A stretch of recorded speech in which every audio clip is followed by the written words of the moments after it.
Baik, selamat malam semuanya, teman-teman. Malam hari ini di Dasein Virtual Discussion yang ke-8 ya? Ya.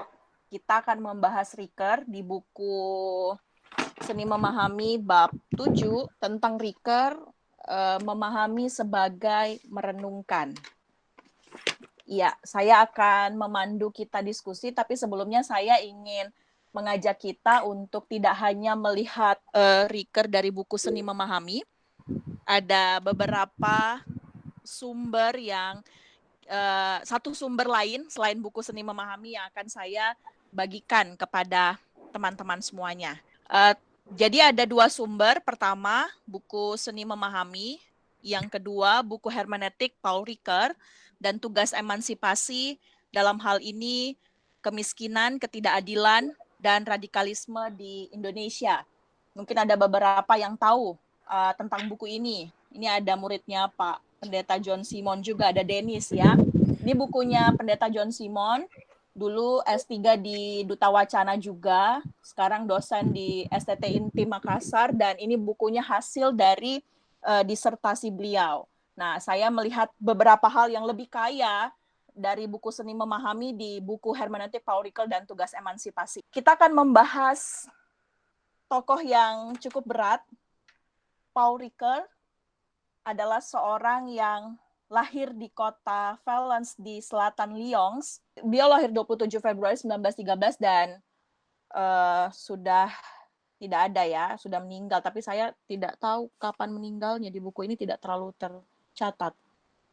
Beliau adalah seorang Calvinis yang saleh. Saya sempat memberitahukannya kemarin dalam diskusi briefing dengan teman-teman tim. Jadi Paul Ricoeur itu seorang Calvinis yang saleh, itu saya temukan dalam buku Kees Bertens dalam buku Filsafat Abad 20 Prancis. Nah, teman-teman, saya membahas Paul Ricoeur, pemikiran Paul Ricoeur ini sangat kaya banget. Saya tidak mewakili seluruh dari perspektif yang banyak-banyak itu. Tapi ini adalah bagian terkecil atau sebagian kecil dari banyak-banyak perspektif tentang Paul Ricoeur. Jadi saya tidak mewakili semuanya. Kalau teman-teman menemukan perspektif lain, kita bisa diskusi. Nah, saya menemukan sebagian kecil dari banyak perspektif itu. Banyak sekali orang yang nulis tentang Paul Ricoeur, baik yang buku-bukunya beliau sendiri ataupun yang menulis tentang beliau. Nah, apalagi orangnya sudah tidak ada, maka bisa saja ini jadi multitafsir. Karena itu, ini hanya bagian kecil dari perspektif saya melihat Paul Ricoeur. Nah, proyek utama hermeneutik Paul Ricoeur yaitu adalah hermeneutics without a project of liberation is blind, but a project of emancipation without historical experience is empty. Hermeneutik tanpa proyek pembebasan adalah buta, tetapi proyek emansipasi tanpa pengalaman sejarah adalah kosong. Nah, ada 3 kata kunci yang ingin saya perhatikan kepada teman-teman. Yang pertama hermeneutik, yang kedua proyek pembebasan, dan yang ketiga pengalaman sejarah. Jadi kalau kita ngomong tentang hermeneutik Paul Ricoeur, maka dia punya 3 kata kunci proyek utama hermeneutik Paul Ricoeur. Kata kunci yang pertama adalah ya hermeneutik, 2 proyek pembebasan atau emansipasi, dan yang ketiga adalah pengalaman. Lanjut lagi. Nah, kata kunci yang pertama adalah hermeneutik. Hermeneutik di sini Paul Ricoeur memahaminya 2, yaitu berbicara tentang teks, tapi juga hermeneutik yang dimengerti dan dipahami oleh Paul Ricoeur adalah realitas sosial sebagai teks. Apa itu hermeneutik? Hermeneutik ini yang dipahami pertama adalah teori tentang bekerjanya pemahaman dalam kaitannya dengan menafsir teks. Tulisan, menafsir teks keagamaan, kitab suci, dan lain sebagainya.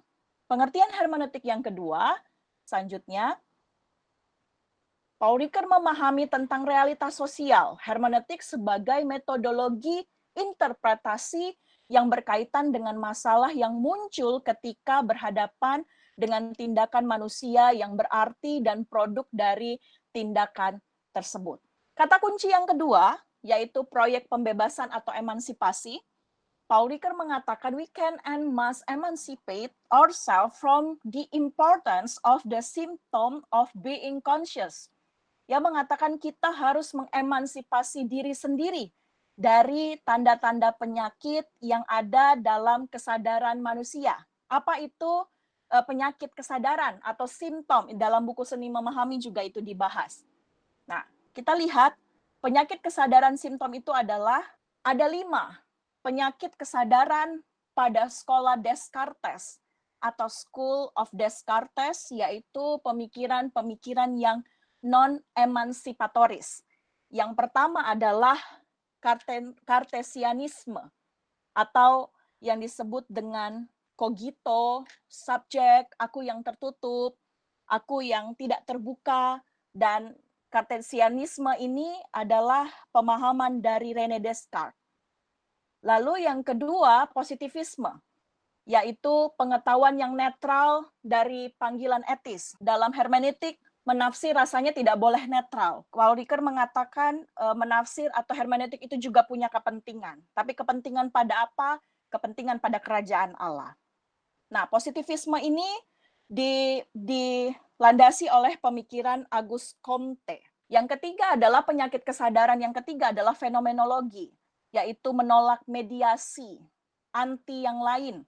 Padahal Ricoeur mengatakan consciousness is not immediate but mediate. Jadi pemahaman, pengertian kita terhadap orang lain, makanya tadi judul di awal itu ya, tim mengatakan tentang judul di awal itu menarik, yang mengatakan tentang memahami sebagai perenungan. Jadi 2 kata kunci Paul Ricoeur sebenarnya adalah self-understanding dan self-consciousness. Menurut dia, memahami diri sendiri itu tidak pernah bisa langsung, selalu ada mediasi. Kalau kita mengerti diri kita dengan langsung tanpa mediasi, kita akan jadi orang yang pongah, yang congkak, yang tinggi hati. Itu sebabnya Ricoeur memahami bahwa pemahaman akan diri sendiri itu perlu orang lain, perlu mediasi, bukan tanpa mediasi. Nah, fenomenologi atau menolak mediasi ini dilandasi oleh pemikiran Edmund Husserl. Dan yang keempat, romantisme, yaitu reproduksi makna atau copy-paste kekerasan, bias gender, ketidakadilan, dan lain sebagainya. Nah, romantisme ini kan oleh Friedrich Schleiermacher, dan ia mengatakan reproduksi makna di sini maksudnya copy-paste kekerasan, apa yang kita baca dari kitab suci, misalnya tentang kekerasan, tentang perang, lalu itu yang terus kita pahami dengan tafsiran yang lama, yang ulang-ulang seperti itu. Tapi Ricoeur mengajak kita pada tafsiran yang baru, yang tidak behind of the text, tapi di dalam teksnya. Lalu yang kelima adalah strukturalisme atau bahasa lisan, bahasa yang ingkar janji. Jadi Ricoeur tidak terlalu sejalan dengan strukturalisme ini tentang bahasa lisan. Mengapa? Karena bagi Ricoeur, lisan itu bisa ingkar janji, tidak ada hitam di atas putih. Maka dia lebih mengutamakan bahasa yang tulisan. Artinya dia seperti tertulis, janji seperti surat nikah, surat baptis, misalnya CD dan lain sebagainya. Jadi bahasa lisan itu bisa bohong. Dan bahasa lisan atau strukturalisme ini dipahami oleh Ferdinand de Saussure. Ricoeur berdialog dengan mitra emansipatoris untuk mewujudkan hermeneutik emansipasi. Antara lain adalah 3 guru kecurigaan atau the master of suspicion, yaitu Karl Marx, Sigmund Freud, dan Friedrich Nietzsche. Jadi dari Karl Marx itu berbicara tentang kritik ekonomi menindas, dari Sigmund Freud berbicara tentang psikologi kebohongan, dan Friedrich Nietzsche berbicara tentang agama yang hanya untuk para tuan dan nyonya. Jadi tidak untuk banyak kalangan, tapi hanya pada orang-orang tertentu. Hermeneutik emansipasi, Paul Ricoeur juga berbicara tentang wakil hermeneutik kritis oleh Jürgen Habermas, yang menurut dia itu galak, pongah, sombong, begitu ya. Dan yang wakil hermeneutik tradisi Hans Georg Gadamer, menurutnya adalah rendah hati dan apresiatif. Dan yang keempat, atau yang disebut dengan etika yang lain atau the other oleh Emmanuel Levinas, yang disebut dengan asimetris, ya baik-baik saja begitu, jangan lakukan baik karena ingin orang lain melakukan hal yang sama. Lalu yang berikut, hermeneutik subjek menurut Paul Ricoeur, emansipasi yang dimaksud Ricoeur pertama-tama adalah emansipasi subjek. atau disebut juga dengan pemahaman diri. Tadi yang saya sebutkan tentang self-understanding atau kesadaran diri yang disebut dengan self-consciousness. Ricoeur mengatakan that the interpretation of a text culminates in the self-interpretation of a subject who thenceforth understand himself better, understand himself differently, or simply begins to understand himself. Ia mengatakan dari konsep emansipasi subjek, Ricoeur bergerak pada emansipasi masyarakat yang dijelaskan sebagai ethical intention as aiming the good life with and for other in just institution. Arah sikap etis adalah bertujuan hidup baik dengan dan bagi yang lain dalam institusi yang adil. Kalau kita membahas Ricoeur, maka kesimpulannya adalah pada hermeneutik Ricoeur berarti pembebasan subjek bagi maksud etis untuk hidup adil dengan dan untuk yang lain di dalam institusi masyarakat yang adil. Lalu kata kunci yang ketiga adalah pengalaman sejarah. Kata Ricoeur, kita memahami diri kita hanya melalui jalan panjang, lewat simbol kemanusiaan. Jadi kembali lagi pada pengertian di atas self-consciousness, self-understanding, bahwa tidak pernah kita mengerti diri kita tanpa mediasi, tapi selalu dimediasi oleh orang lain, oleh apapun, oleh simbol apapun. Dan kita tidak bisa mengatakan bahwa kita kenal orang A misalnya dengan cepat. Itu yang ada nanti dalam pikiran kita kalau kita mengenal, oh saya kenal dia, luar dalam misalnya, saya kenal banget. Nah itu akan selalu terjadi prasangka, kita belum kenal karena tidak ada perkenalan, tidak ada pemahaman yang singkat. Bagi Ricoeur, pemahaman itu adalah lewat jalan panjang atau dia sebut long detour atau long road. Memutar-mutar, kadang gagal, coba lagi, jalan panjang, berliku, dan lain sebagainya. Karena baginya mengenal dan memahami itu tidak mudah. Long detour atau long road adalah sejarah panjang untuk mencapai pemahaman diri yang lebih baik. Kebalikannya, ini kebalikan dengan Edmund Husserl yang mengatakan dia memahami tentang short road atau jalan pendek. Nah, ini kebalikan dari short road. Short road itu dipahami oleh filsafat fenomenologi tadi yang kita sudah bahas, Edmund Husserl. Ricoeur berbicara bagian-bagian dari kesadaran sejarah. Ya, baginya kesadaran sejarah itu adalah berbicara tentang freedom and justice. Oh ya, satu kata kuncinya Ricoeur juga adalah I find myself losing only by losing myself. Jadi baginya mengenali diri sendiri ya harus kehilangan banyak dalam diri, ego, kepentingan dalam diri, dan lain sebagainya.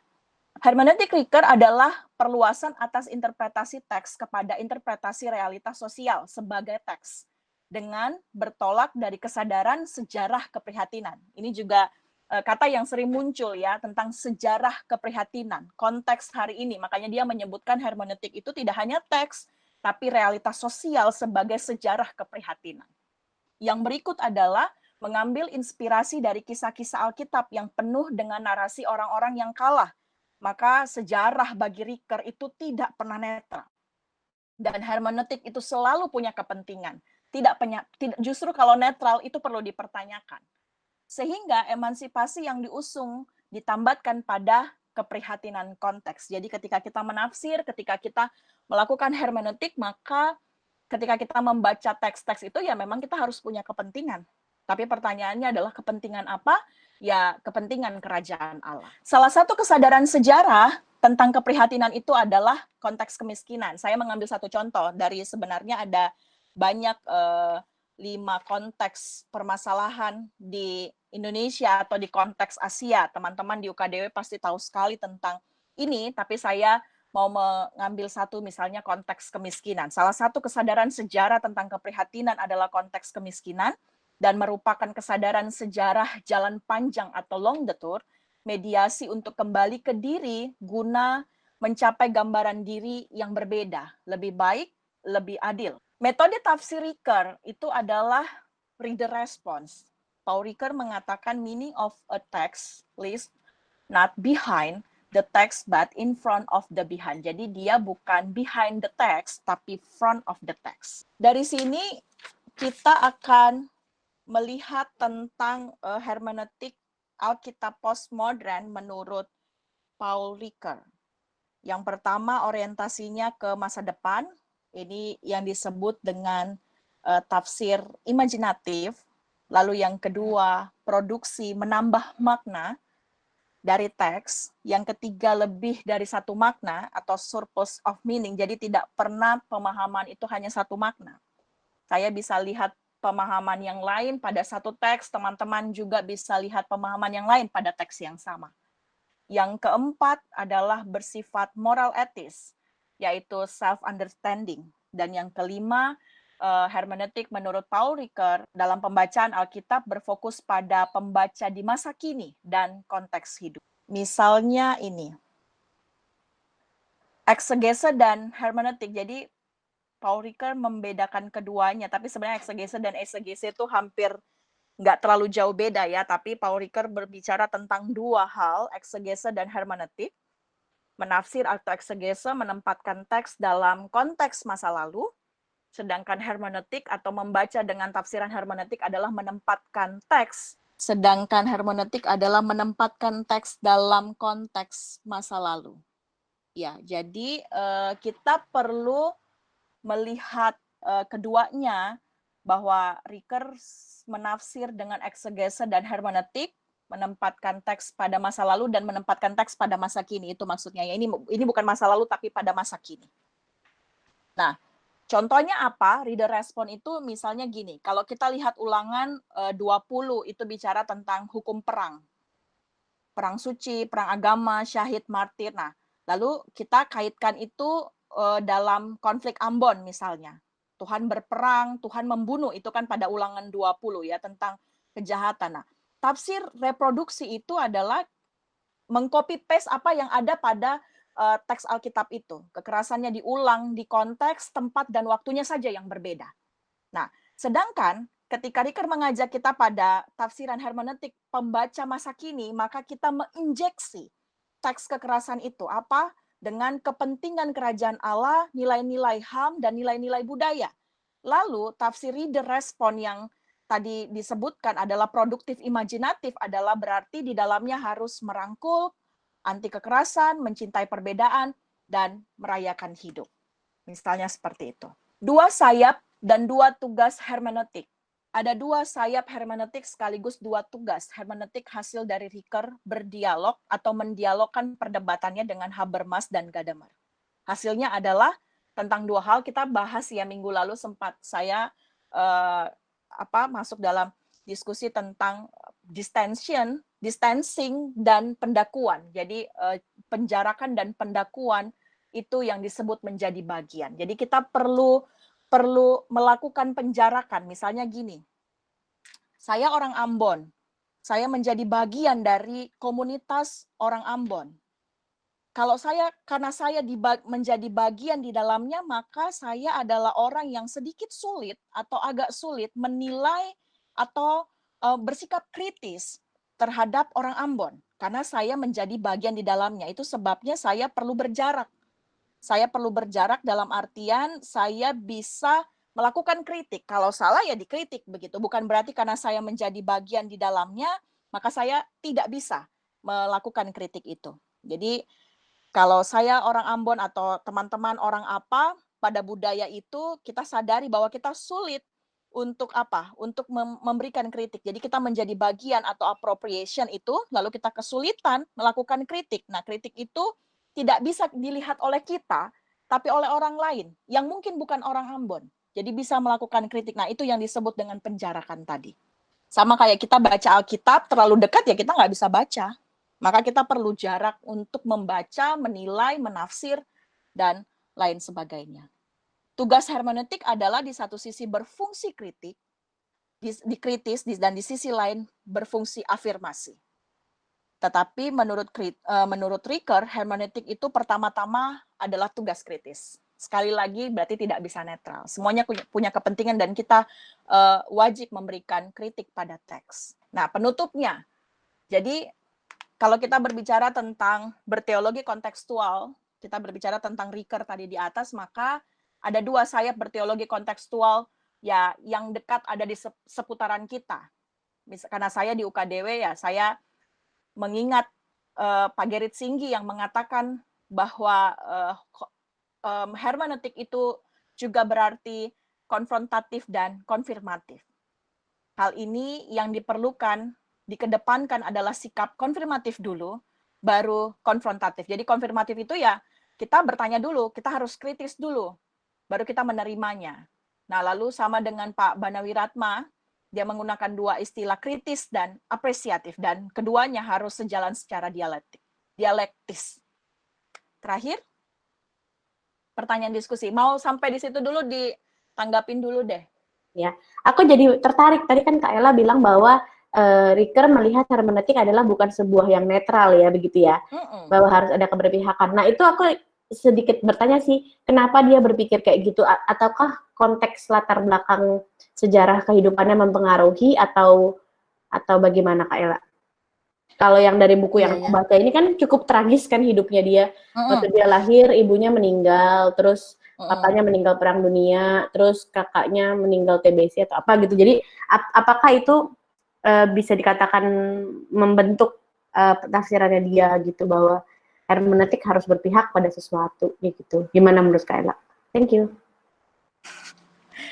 Iya ya, mungkin salah satunya adalah berangkat dari latar belakangnya, dan yang saya menarik juga tentang dia itu penganut seorang Calvinis yang sangat saleh gitu.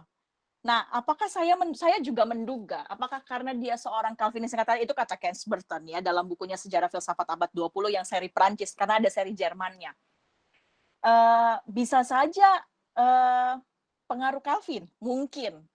Karena saya ingat Calvin tentang dua pemahaman gereja yang sebagai ibu dan sebagai sekolah. Sebagai ibu itu ya nggak ada orang yang boleh ditolak, tidak ada orang yang tidak ada orang yang dibinasakan, tidak ada orang yang boleh kesulitan. Jadi gereja itu adalah menerima orang siapa-siapa saja. Jadi tidak ada yang boleh ditolak, sama seperti gereja itu sama seperti ibu yang penuh dengan kehangatan, lambang rahim yang memberikan kehidupan. Mungkin itu salah satunya, selain dari latar belakangnya juga. Dan setiap statementnya Riker tuh selalu mengagumkan tentang makanya judul bukunya Pendeta John itu kan jelas bahwa dia sangat menjunjung tinggi tentang emansipasi. Sehingga bagi dia ketika emansipasi itu penting, ya menurut dia menafsir teks atau ketika dia melakukan hermeneutik itu selalu melakukan keberpihakan dan tidak boleh netral dan selalu punya kepentingan, dan memang bukannya harusnya demikian ya, ketika kita menafsir teks ya kita punya kepentingan, tapi kepentingan kita apa ya, kepentingan kerajaan Allah begitu. Mungkin yang lain yang bisa menambahkan, yang udah baca buku bisa berkomentar, silakan. Jadi waktu Pendeta John bikin disertasi, saya sempat tuh baca beliau punya disertasi. Pertama bilangnya ini berat banget sih, maksudnya ini benar-benar filsafat banget kan. Tapi kok tertarik ya dengan statement-statementnya Riker yang menurut saya wah hebat banget loh dia gitu. Yang sangat bahasanya dia tuh ya tentang pendakuan, penjarakan, tentang self understanding. Tapi akhirnya saya memahami juga tentang oh iya ya memang kita nggak pernah mengerti diri kita sendiri gitu. Ada selalu banyak orang yang bisa jadi mediasi apapun, dan ternyata kita memang membutuhkan simbol untuk membuat kita semakin paham. Ini ada komen dari Febri, Riker mungkin sudah bisa dibilang memahami untuk menemukan makna hidupnya. Pengalaman hidup yang tak menyenangkan tak membuatnya antipati pada hidup ya. Iya betul. Jadi ingat ini Kak Ella, waktu di pertemuan yang sebelum-sebelumnya, pertemuan tentang kalau nggak salah Gadamer, itu ada yang nanya, waktu itu ada yang pernah nanya, kalau Gadamer kan dengan sisi dan horizonnya itu lebih kepada bagaimana perjumpaan kita dengan yang lain itu membuka horizon-horizon kita sehingga bertemu dengan horizon orang lain. Baik kita sepakat setuju dengan argumen itu orang lain atau tidak setuju, itu tetap fungsi horizon itu kan. Terus ada yang waktu itu sempat nanya bahwa loh ini konsepnya Gadamer, pemikirannya hermeneutik Gadamer itu hanya bisa diterapkan untuk antarpersonal gitu ya, tidak bisa untuk diri sendiri. Dan menurutku justru di pemikiran Riker inilah terjawab gitu, bahwa ketika mau menafsirkan, menyingkap makna itu justru lebih lewat refleksi itu.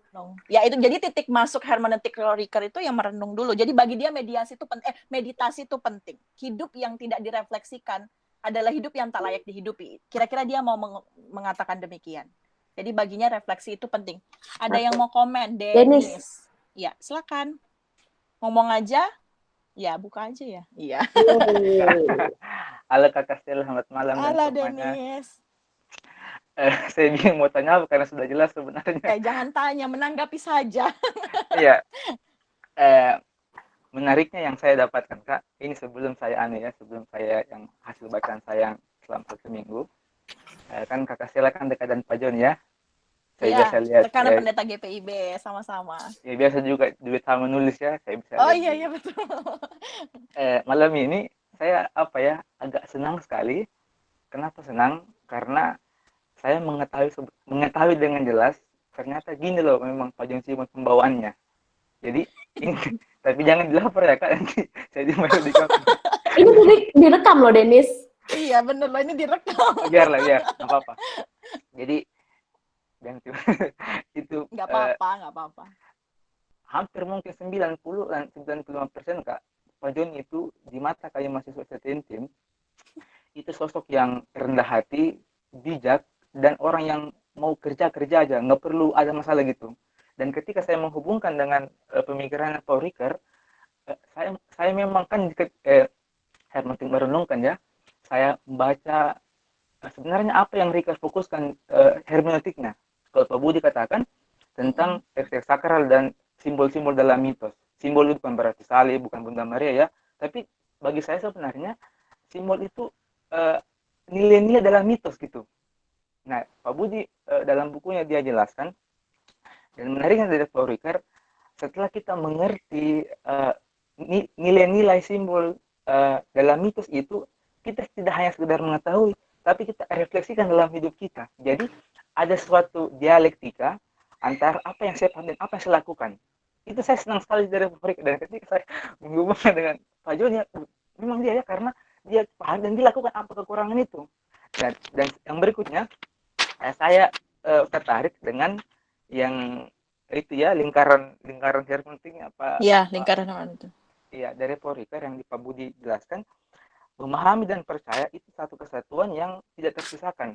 Saya coba pahami, kalau kita percaya dan memahami, itu kan ya iman Kristen ya, bahwa dari Bultmann itu kan tentunya air minyak anggur itu kan, ya kita imannya bahwa Yesus adalah Tuhan, sehingga dia buat ya wajar aja gitu. Tapi bagaimana itu memahami untuk percaya? Ini kan seolah-olah terkesan bahwa sangat rasional sekali, bahwa saya harus cucukkan dulu ke tangan Yesus bahwa saya percaya gitu.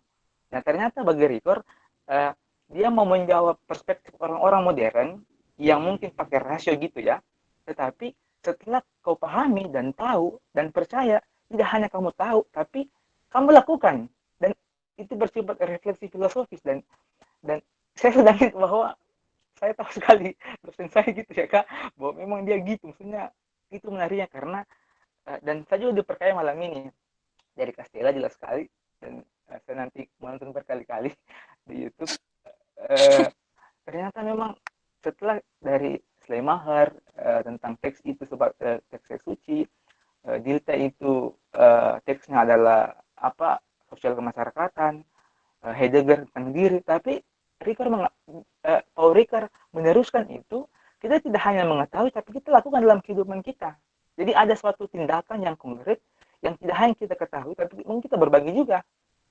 Itu mungkin yang saya boleh tambahkan. Oh ini saya mau bertanya, mungkin kakak bisa jawab,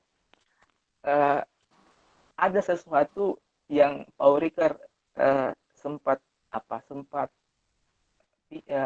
dipengaruhi ya dengan Sigmund Freud tentang kecurigaan itu. Maksudnya di mana titik temu antara kecurigaannya Sigmund Freud dengan Paul Ricoeur memperkaya itu? Saya kurang dapat di situ Kak, karena bahasanya sih agak-agak ya filosofis gitu ya. Apa tuh kakak bisa? Karena Paul Ricoeur itu sama-sama, tapi itu memperkaya kita untuk melihat teks itu. Itu mungkin kakak. Makasih. Ya, jadi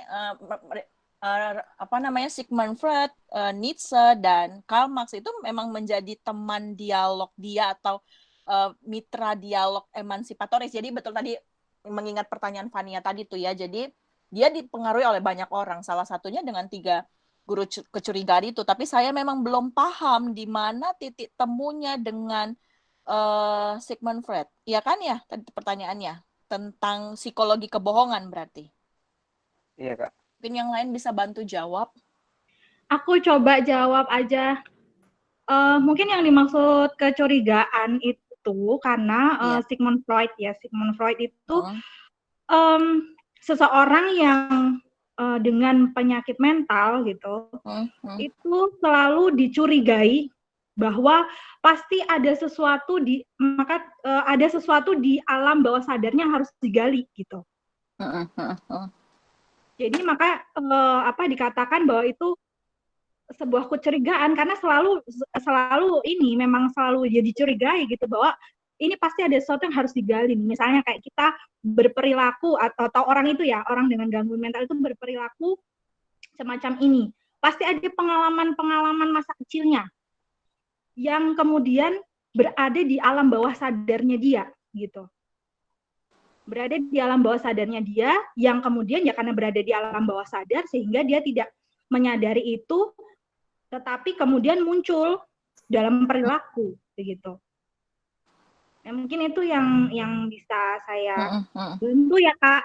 Terima kasih. Yang lain kalau mau nambahin, terima kasih. Saya mau tapi nggak tahu ini nambahin atau bukan. Iya, silakan. Jujur saya belum baca. Terlalu jujur, Nopri. Saya belum baca. Tapi saya melihat bahwa tadi kan ada singgung soal kecurigaan. Saya berpikir bahwa apa jangan-jangan pembahasan soal kecurigaan ini ada hubungannya sama rasa percaya. Tadi katanya kan tadi bilangnya percaya memahami lingkaran yang tadi itu kan. Saya jadi berpikir soal pertanyaan Gadamer di 3 pertemuan yang lalu. Soal horizon-horizon itu, apakah kalau mau dalam proses fusi atau peleburan horizon itu, apakah itu kan berarti harus ada dialog kan? Bagaimana kalau misalnya satu sisi itu tidak bisa terbuka terhadap orang lain, sehingga kan otomatis yang terjadi penolakan kan? Itu benar nggak sih? Iya kan ya? Iya, terus jadi apakah dalam proses percaya dan lingkaran tadi itu percaya dan memahami itu ada hubungannya sama relasi. Kalau misalnya memang ada hubungannya sama relasi, berarti seseorang tidak mungkin bisa memahami kalau tidak ada rasa percaya dulu. Sama kayak Gadamer. Jadi kayaknya orang dalam peleburan fusi itu tidak akan bisa saling ketemu, bukan ketemu sih. Kan kemarin kita saling memperkaya, kemarin kita sepakat saling memperkaya, kalau yang A atau yang B tidak punya relasi atau tidak punya ketertarikan untuk melakukan proses peleburan fusi dengan pertemuan horizon dengan yang B. Apakah ada hubungan sama itu? Mungkin karena itu yang tadi saya bilang kan ada, apakah percaya itu kemudian ada hubungannya, percaya memahami ini ada hubungan sama kecurigaan, terus jangan-jangan percaya memahami ini, tadi kan Kaela sempat soal Gadamer, terus yang soal refleksi otentik, tadi kan Kaela sempat ambil pernyataan, katakanlah ya quote ya, hidup yang direfleksikan layak untuk dihidupi, katakanlah begitu ya. Tadi menurut Kaela dari setelah membaca Riker, saya berpikir bahwa kayaknya memang gaya berpikirnya Riker ini juga ngambil gaya berpikirnya Gadamer, ngambil gaya berpikirnya Heidegger. Karena kalau Heidegger kan, saya berasumsi bahwa kecemasan itu merupakan hal yang sangat esensial di dalam pemikirannya Heidegger. Karena menurut Heidegger kalau misalnya orang cemas dan bergumul dengan kecemasannya, berarti orang lebih berefleksi terhadap kehidupannya. Dan itu mengajak si perefleksi itu, orang yang berefleksi itu lebih mawas diri, lebih introspeksi diri, dan belajar hidup lebih autentik. Gitu sih, ya. Ya, sedikit juga tambahan. Jadi memang hermeneutik kecurigaan bagi Riker itu penting. Ini sama dengan dia mengatakan ya menafsir itu perlu kritis kan. Jadi dia pun sangat mengkritisi teks. Nggak boleh langsung diterima mentah-mentah. Nggak boleh kita netral. Jadi ya memang perlu curiga. Dalam hermeneutik curiga itu juga penting. Makanya ya itu tadi yang udah disebut. Ini ada Mika juga komen. Psikoanalisis, Sigmund Freud mencurigai ada hal-hal psikopatologis ya, penyakit ya dalam setiap teks, tulisan maupun eksistensi empiris secara holistis. Hal tersebut selaras dengan pemikiran Ricoeur dalam hermeneutik kecurigaannya. Fania mau nanggapi? Tertarik tadi menanggapi Katea tadi tentang dan pertanyaan Kak Denis mengenai Freud dan Ricoeur gitu. Karena kalau dalam bukunya halaman 266 dan 267 itu sepertinya penjelasannya terletak di situ. Jadi kalau kita lihat Freud hadir membawa sebuah gagasan nuansa, kalau misalnya teman-teman ingat tentang id, ego, dan super ego.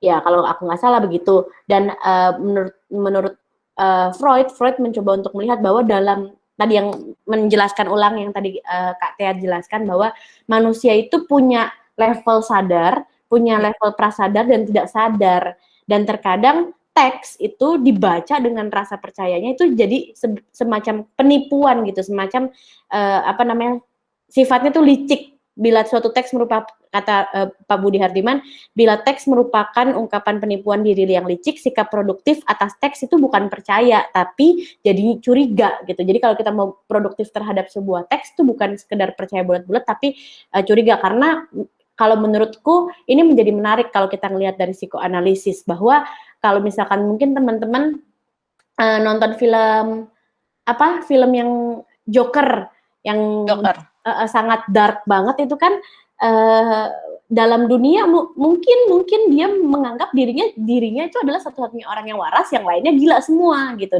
Dan justru di orang-orang dengan gangguan jiwa justru menganggap dirinya itu sehat, yang lainnya gila. Nah, itu kan justru harus bisa pola pikirnya harus bisa diselami. Oleh karena itu butuh psikoanalisis dari Freud. Begitupun juga dengan teks, bahwa kaitannya dengan Ricoeur adalah selama ini mungkin kita dinabobokkan dengan teks. Kita percaya mentah-mentah dan bulat-bulat tanpa mengkritisi teks itu. Tidak ada rasa curiga. Butuh rasa curiga untuk sampai akhirnya sadar, oh ternyata salah nih ya. Oh ternyata ini nggak benar. Ternyata gue gila nih selama ini memahami teks ini. Ada berbagai teks yang penuh dengan kekerasan, lalu itu langsung diamini. Contohnya kalau misalkan aku bisa bilang di sini, teks kisah Sodom, penghukuman kota Sodom itu selama ini diamini dan diyakini penghukuman terhadap homoseksual, sehingga mereka boleh diburu lah atau enggak ditobatkan atau disembuhkan. Kalau di teman-teman muslim itu diruqyah sampai darahnya tuh bisa dianggap halal. Itu karena teks itu tuh ya karena kesadarannya mereka nggak punya pemikiran kritis, mereka dibobokkan. Sehingga Pak Budi ini mengutip dari Ricoeur bilang kecurigaan itu justru adalah momen reflektif kesadaran. Jadi kita tidak mentah-mentah, kita tidak menerima begitu saja, tapi justru kita punya kecurigaan lewat si reflektif itu. Dan kalau misalkan di halaman 266 Pak Budi nulis gini, Freud menyamakan suara hati dengan super ego yang tidak lain daripada perpanjangan keinginan masyarakat di dalam diri ego. Jadi keinginan untuk tahu sesuatu gitu, untuk tahu nilai-nilai yang lebih universal gitu. Kalau yang aku lihat sih gitu. Kayak Oke, mau kita ini diskusi pertanyaan dulu kali ya. Mengapa hermeneutik bagi Ricoeur itu tugas atau task, bukan sesuatu yang given atau dengan sendirinya? Mungkin bisa jawab, bisa diskusi sama-sama. Karena curiga itu butuh effort, Kak, jawabannya. Sama seperti rindu. Curiga itu berat. Kata Tea, karena butuh refleksi ya untuk konteks kekinian. Yang lain. Karena untuk curiga itu orang harus berpindah dari standing position-nya. Ya, betul. Jadi itu orang kalau yang terima bulat-bulat dia nggak akan bisa bercuriga gitu. Ya. Kayak orang cinta buta aja. Dan nggak akan melakukan apa-apa kalau tanpa curiga kan? Iya, betul. Kita menerima segala sesuatu, artinya kembali lagi pada ya udah kita netral pada apa yang ada. Kata Yusti, karena butuh kesadaran diri. Yang lain? Ya aku setuju sama Yusti. Curiga itu kan kayak menggali diri lah ya, atau bukan? Ya, betul. Maksudnya curiga itu kan jadi kayak kita merasa bahwa oh apa gitu ya? Ada yang kurang, ada yang aneh gitu. Iya, itu. Jadi lebih menggali diri apa sih? Kata juga sulit sadar ya. Yang lain silakan. Kata Denis, karena memahami itu butuh jalan panjang, Kak. Iya, long detour, long Iya. road, muter-muter, jatuh, bangun, Rumahku jatuh, di coba Jakarta di lagi. Jalan Panjang lagi. Berarti aku sudah memahami dari kecil. Gitu ya. Nggak ada Memahami bedanya. kalau rumahmu di jalan panjang kan? Iya, betul. Oke, udah nggak ada lagi yang mau nambahin. Ini ada 4 pertanyaan sih. Karena Jawaban untuk gua curiga tuh butuh kerendahan hati Iya. bahwa apa yang kita percayai tidak selalu melulu benar. benar. Dan Iya. itu seringkali dianggap jadinya kalau untuk urusan agama jadinya penistaan Benar. karena merendahkan Tuhan yang Maha Kuasa, dimencorengkan nama Tuhan. Karena hermeneutik simbol mengupayakan Verstehen untuk diejawantakan dalam praksis empiris. Iya. Yes. Berat bahasanya. Berat bahasanya ini. Aku sampai nunduk loh buat memastikan aku nggak salah baca. Oke, pertanyaan kedua. Next. Kasih ya, yang belum ngomong boleh dong ikut nih. Apa tugas utama hermeneutik? Ya, ini gampang, jawabnya singkat-singkat aja kok, nggak harus statement panjang-panjang. Refleksi, betul. Apalagi memahami, ya, menyingkap makna simbol, menjembatani, memahami yang lain, atau Levinas bilang pada orang lain aku melihat Tuhan. Ya, menurut aku jadi pertanyaanku ini lebih ke pertanyaan ya refleksi kita gitu ya. Apa ya tugas utama hermeneutik? Membebaskan. Ya, sebenarnya Ricard juga mengatakan tentang freedom dan justice sih. Ini ada banyak nih. Sama dengan Kak Fania, kata Dennis.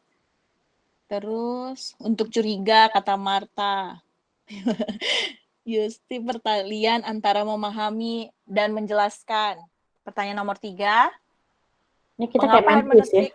Iya, mengapa hermeneutik bagi Ricard pertama-tama adalah tugas kritis. Jadi kalau tadi mengapa itu tugas, terus yang berikut kenapa harus dikritisi. Hampir mirip sih sebenarnya dengan pertanyaan nomor 2 ya. Nomor 2 tadi apa ya? Ya, supaya kita bisa memahami, menyelami. Kalau nggak kritis akan selalu netral, dan netral tidak akan menolong kita untuk beremansipasi pada yang lain.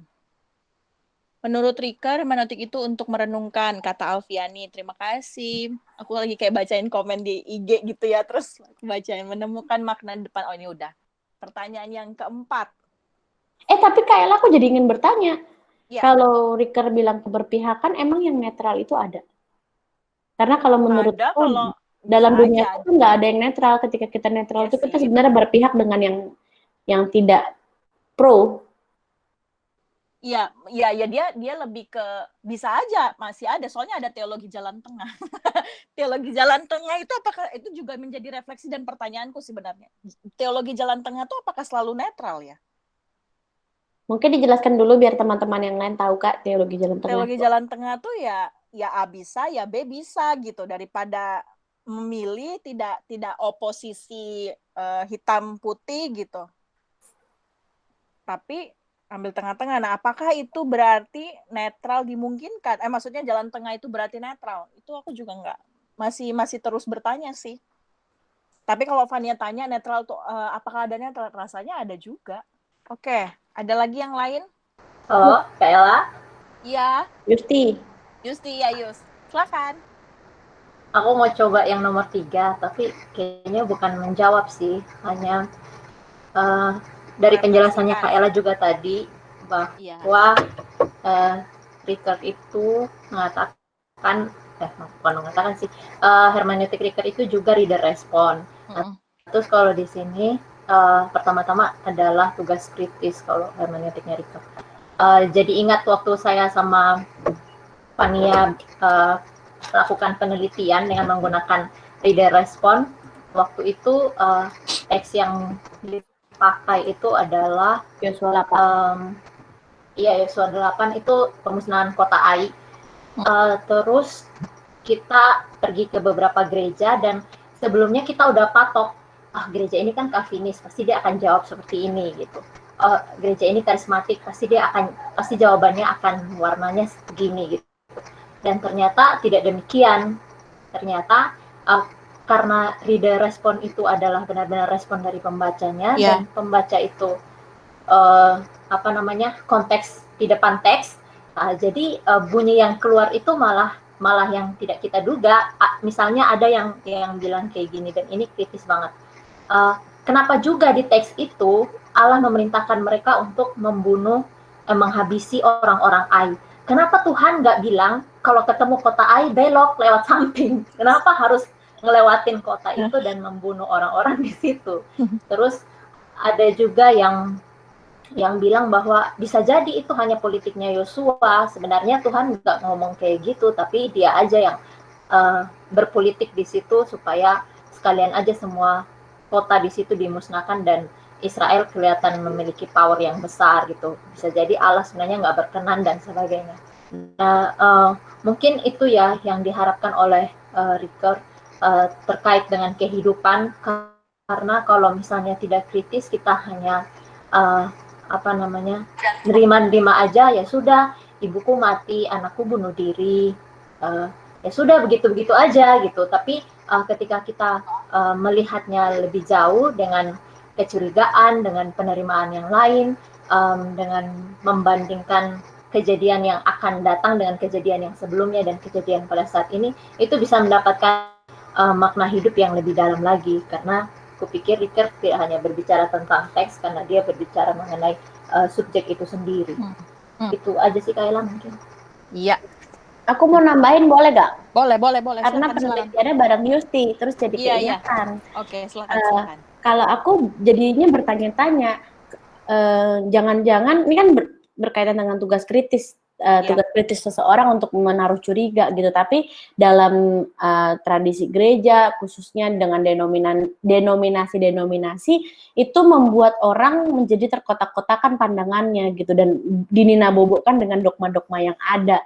Nah, hasil temuan yang kemarin, kalau Yusti juga ingat, yang menarik adalah di salah satu gereja dengan denominasi ya kita sebutkan ya cuma ada satu begitu ya, Mennonite gitu, dan itu memegang nilai anti kekerasan sekali kan, tapi justru orang-orang di dalamnya mereka tahu persis dan suka persis dengan peperangan. Bahkan ada satu jemaat yang ketika kita tanya dengan teks ini, dia sangat suka dan sangat menikmati teks ini. Dia sampai mengkajinya itu dari segi peperangan, dan emang dia suka dalam keadaan peperangan itu gitu. Jadi padahal tradisi atau denominasi Mennonite itu sendiri pun bertentangan dengan kekerasan, pasifisme gitu, pacifisme ya.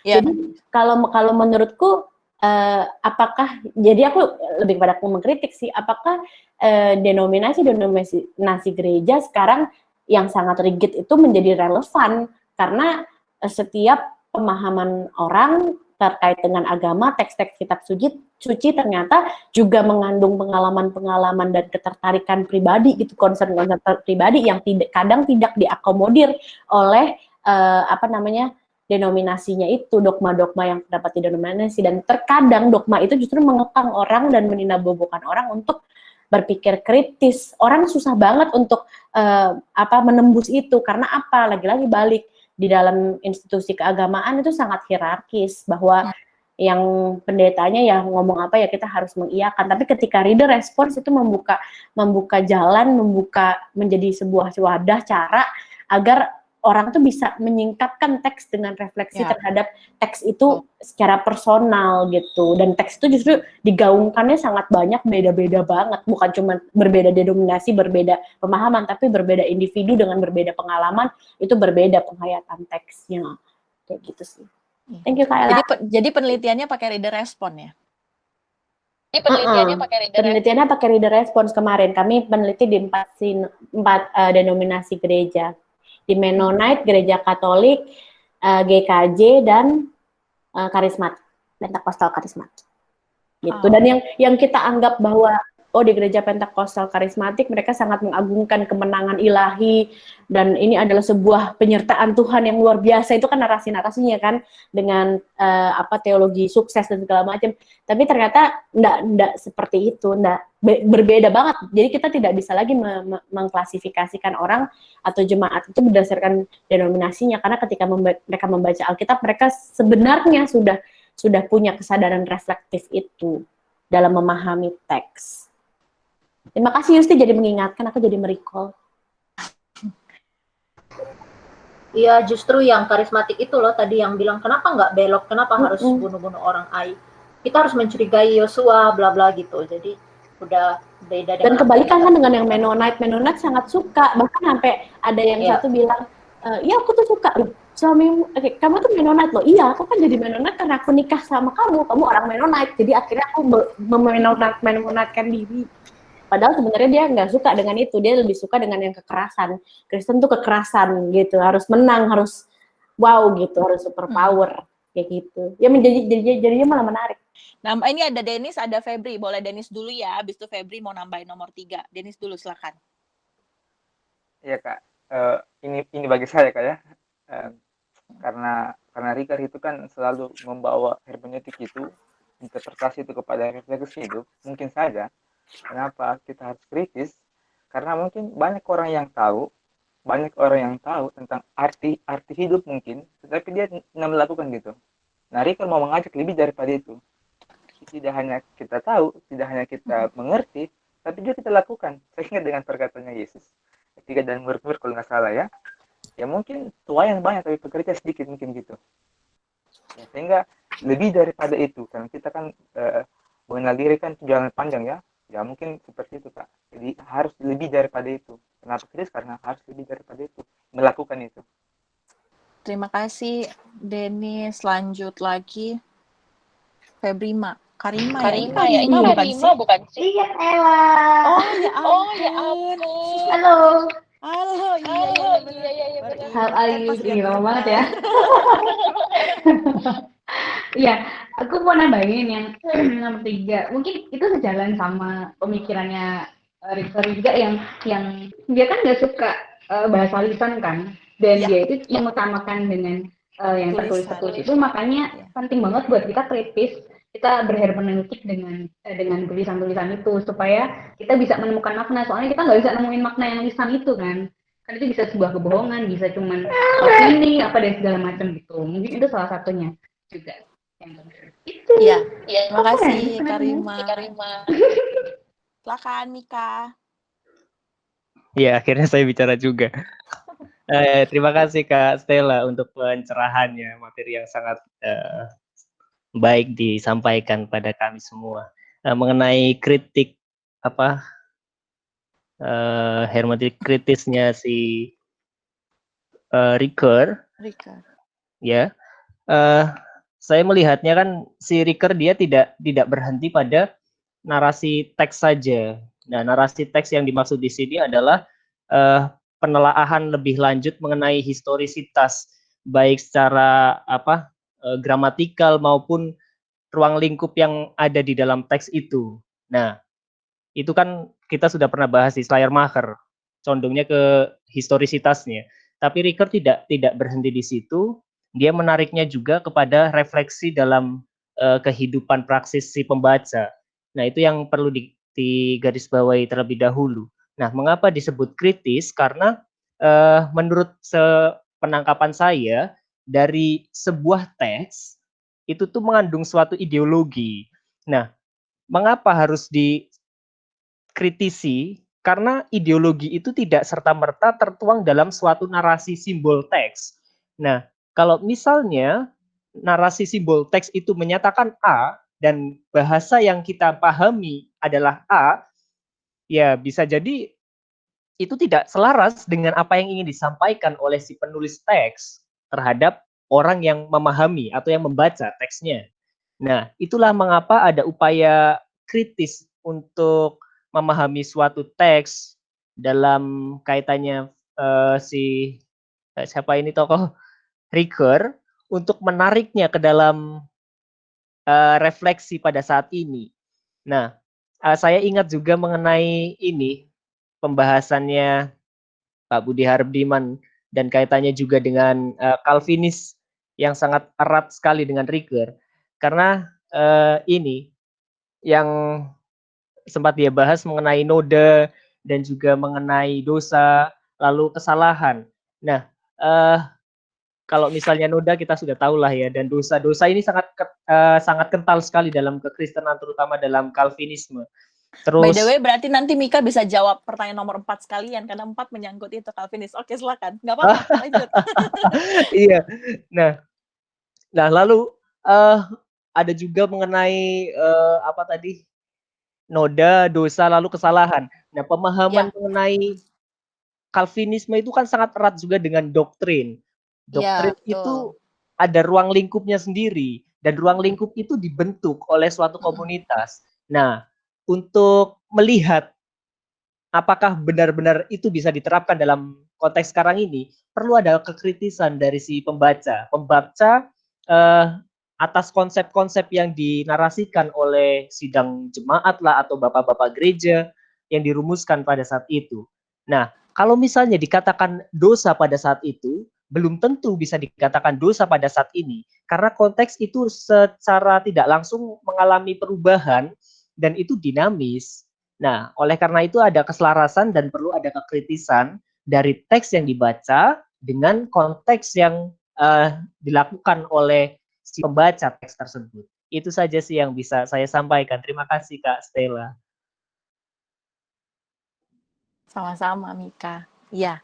Ya, jadi kalau di buku Seni Memahami yang halaman 250 tuh, iya benar ya, Ricker itu membahas tentang noda, dosa, dan ya saya pikir mungkin ini bagian dari dia dipengaruhi oleh Calvinis itu.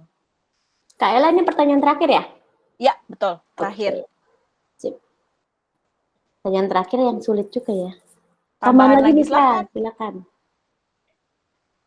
Oke, terima kasih Kak. Mengenai ini saya baru mumpung ingat juga ya. Kenapa Calvin bisa dikatakan bapak reformasi gereja? Kan dia sangat getol banget tuh dengan ajaran-ajaran agama Katolik pada saat itu kan, yang sangat kekeh dengan pendiriannya, dengan dogmanya. Gereja adalah yang benar, paling benar seperti itu kan. Dan gereja Katolik saja secara eksklusif. Nah, itulah yang membuat si Calvinis juga mencoba untuk mengkritisi ajaran-ajaran yang beredar pada saat itu. Dan saya rasa dari Calvinis juga si Ricker bisa merefleksikan pentingnya untuk merefleksikan lagi apa yang sudah dinarasikan atau narasi-narasi apa yang terhidang di hadapan kita untuk direfleksikan kembali, terus direfleksikan kembali dalam kaitannya praksis kehidupan pada saat ini. Itu saja sih Kak. Jadi jangan terpaku pada narasi yang usang seperti mungkin orang-orang Katolik pada saat itu dan sangat mengagungkan apa ya istilahnya ya? Itu sama yang kayak tadi itu yang copy paste itu Ya, loh. benar. Itu literlek lah ya. Ya. Jadi apa yang dibaca itu yang diterapkan juga. Itu sama halnya dengan penelitian yang dilakukan oleh Vania dan juga Yusti mengenai pembunuhan. Kalau misalnya teks mengatakan bunuhlah orang-orang di situ, ya lakukanlah pembunuhan itu karena itu yang tertulis di dalam Alkitab. Nah, beda kaitannya dengan apa yang diinginkan Ricker dan juga mungkin dia belajar dari Calvinis untuk merefleksikan kembali teks itu apakah relevan dengan konteks sekarang ini atau tidak. Seperti itu aja sih Kak. Terima kasih. Terima kasih. Silakan Dennis. Iya Kak, saya coba. Itu salah atau benar, bagi saya ada, karena terbelakang yang Calvinis, yang juga dia kan sempat tertarik dengan mitos-mitos itu ya, khususnya dia membagi 4 tipe mitos penciptaan, mitos visi tragis eksistensi, mitos kejatuhan manusia, dan mitos jiwa yang terbuang. Nah, karena di saat orang mengatakan bahwa mitos itu sebuah demitisasi atau ilusi, Ricker bilang bahwa mitos itu memiliki sebuah nilai yang bermakna yang kita refleksikan. Bukankah mitos-mitos tentang kejatuhan itu bahwa manusia dari sananya dan apa semua itu kan tentang Calvin gitu ya, tentang pemikirannya Calvin. Nah, bagi saya ada karena dia mau mengangkat itu untuk direfleksikan. Itu mungkin Kak. Terima kasih. Terima kasih Dennis. By the way, teks itu kan tidak selalu yang tertulis. Iya sih. Oh iya, apalagi kalau kita berada di dalam suatu tradisi akan sangat sulit mengkritik atau mengambil. Iya benar. Itu yang kayak tadi aku contohin. Kan kayak itu ya, aku jadi inget kayak Vania bilang tadi soal yang Sodom Gomora itu, aku baru debat tuh minggu lalu sama ada yang mengkritik soal itu yang Unilever. Nah, ya kayak mancing aku jawab karena pendeta kali ya. Jadi tapi kan soal Sodom Gomora itu jelas-jelas mereka dihukum karena itu gitu kan. Tapi aku bilang bahwa ya ini tergantung kita membaca teksnya itu pertama juga. Jadi cara tafsir kita menentukan kita bersikap. Jadi cara kita beremansipasi atau beremansipasi pada orang lain, melakukan emansipasi pada yang lain ya tergantung dari kita melihat teks seperti itu. Dan bagi saya, ketika kita melihat teks, kita sama yang tadi saya sebutkan bahwa kita perlu mengkritisi, mengambil jarak, tapi kita juga perlu melihat dari sisi lain. Nah, itu reader respon itu. Hermeneutik itu, melihatnya dari sisi sekarang. Jadi tidak selalu melulu copy-paste atau melihatnya dari masa lalu, tapi melihatnya dari tafsiran masa kini. Fania lebih tahulah yang itu. Tesisnya soalnya. Itu ada yang nanya, by the way, teks itu nggak selalu yang tertulis kan, Kak? Iya.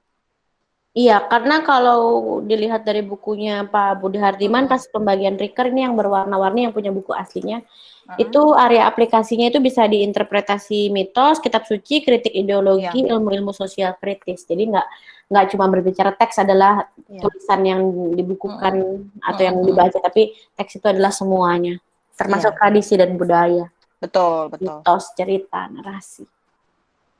Gitu. Walaupun memang Riker sangat mementingkan tulisan, tulisan daripada lisan ya. Karena baginya ya lisan itu bisa bohong, bisa ingkar janji gitu. Maka perlu teks tertulis. Aku. Iya Katea, silakan. Salah Kaela, silakan memberikan. Silakan. Nggak apa-apa lah. Silakan. Enggak, tadi yang menambahkan aja sih, sebenarnya nggak jawab yang nomor 4 karena aku juga belum, malah aku nggak ngeh kalau itu ada pengaruh Calvinismenya di situ. Aku juga baru tahu sih sebenarnya, dan menurutku menarik aja. Dan dia belajar banget tentang apresiatif dari Calvin itu. Betul. Cuman aku mau mengaitkannya begini. Jadi tentang kritik ini tadi kan, ini kalau aku nggak salah ingat baca itu, kayaknya dia juga menanggapi Gadamer gitu. Karena Gadamer waktu itu kan hermeneutiknya itu harus dalam terang tradisi kan. Gitu. Maka tadi benar juga yang dibilang Mika gitu. Karena kalau dalam tradisi, maka kita tidak bisa menjadi kritis gitu. Nah, mengaitkan dengan kehidupan masa kini dalam konteks kita biasa dalam kehidupan berjemaat ya seringkali ya. Memang menurutku ini PR yang nggak mudah banget gitu, nggak mudah sekali gitu. Tapi artinya bukan berarti juga membuat kita menjadi tidak bisa mencoba itu dalam kehidupan berjemaat. Paling mudah sih kayaknya kita bisa masuk lewat mungkin anak-anak di usia ini ya, kayaknya ya di usia remaja gitu atau di usia pemuda, ketika mereka mulai mempertanyakan hal-hal tentang mempertanyakan iman mereka misalnya gitu, atau mempertanyakan hal-hal seputar Alkitab yang mereka baca mungkin secara baru di usia-usia itu kan gitu, di usia remaja, di usia pemuda. Mungkin dari situ bisa menjadi jalan masuk buat kita memperkenalkan gitu bagaimana melihat Alkitab secara kritis gitu, tidak terpengaruh dari tradisi tertentu, walaupun memang ya sebenarnya di beberapa aspek gitu tradisi itu tetap penting sebagai pagar gitu sebenarnya. Tapi di sisi lain juga memang kritis juga perlu gitu supaya kita tidak terjebak misalnya pada teks Sodom dan Gomora itu.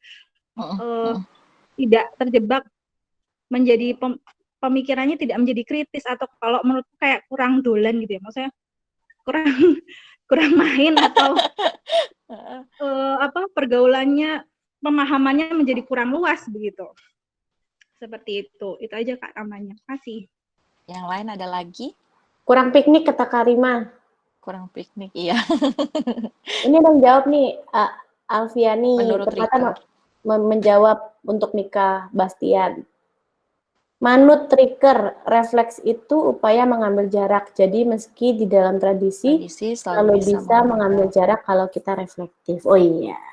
Ya. Betul. Keywordnya itu ya, mengambil jarak. Jadi emang kita, ya itu sebenarnya sama kayak analogi pertemanan sih ya. Kan kita kalau terlalu dekat, kita sulit untuk mengkritisi karena dia teman saya, dia orang keluarga saya, dia sahabat saya begitu. Jadi memang perlu sedikit jarak. Kalaupun memang tapi ya itu terlalu dekat persoalan, terlalu jarak juga persoalan. Kayaknya kita bahas minggu lalu deh itu yang soal minggu lalu apa tuh?